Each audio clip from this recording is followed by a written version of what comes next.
វីដេអូនេះនិយាយពីភាពខុសគ្នារវាងកូនកតញ្ញូនិងប្រពន្ធល្អពេលហៅម៉ែហូបបាយនិងពេលហៅប្តីហូបបាយតើខុសគ្នាកម្រិតណា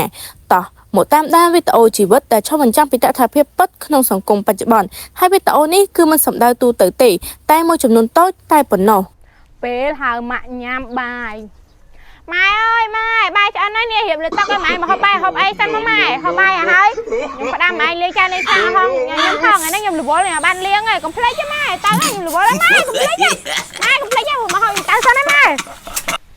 ពេលហៅប្តីញ៉ាំបាយប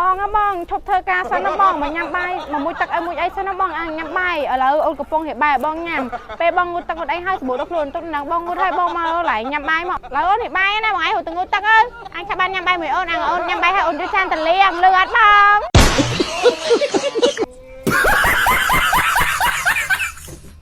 វីដេអូនេះមានតម្លៃអប់រំថារវាងម្ដាយនិងស្វាមីត្រូវហៅគាត់មកធ្វើអ្វីមួយត្រូវនិយាយពាក្យពិរោះពិសាជាមួយគាត់ជានិច្ចព្រោះម្ដាយនិងស្វាមីមានសិទ្ធិដូចគ្នាហើយតែស្រឡាញ់គ្នាដូច